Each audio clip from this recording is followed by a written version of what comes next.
Catching a ball seems like it should be easy, and it can be easy if we break it down into three different parts. What are your eyes doing? Where should your body be? And what are your hands doing when you finally catch that ball? Let's start with your eyes. When the ball is coming at you, it is very important that we try to watch the ball all the way into our hands. The better we can see the ball, the more accurately we can place our hands to where that ball is going to be when it reaches our body. Try your best to watch that ball in and don't shy away from actually getting your eyes behind the ball as it's coming into your hands. Again, the better we can see the ball, the better placement we can get our hands around that ball, and the more catches we'll make. Our body.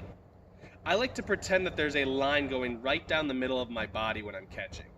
I want that ball to be as close to that middle of my body line as it can possibly be.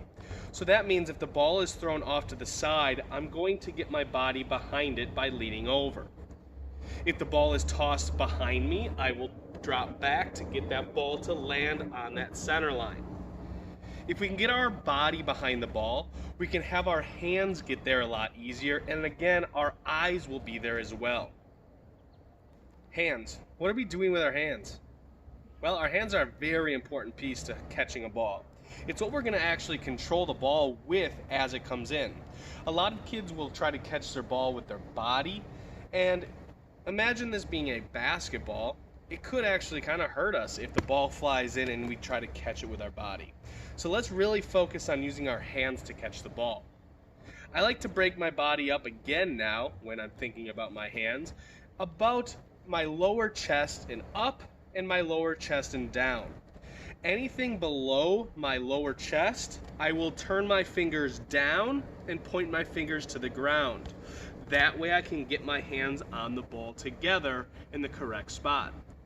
Anything that's above my chest, my fingers will be up when that ball is coming in.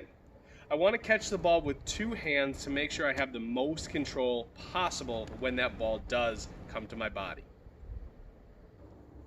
So just to recap, you want to use your eyes to make sure that you're watching the ball into your hands at all times. Your eyes are very important.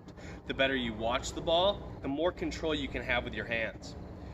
The center of your body, I want you to pretend that there is a line going right from your head all the way to the ground.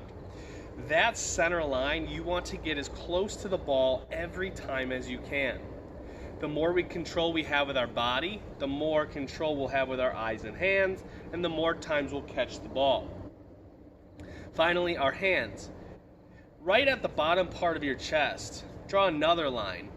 If it's below that line, I want you to turn your hands over, fingers to the ground, and catch the ball. If it's above that line, I want you to have your fingers to the sky to try to catch that ball. When we bring all three of these pieces together is when we're going to be most successful at catching.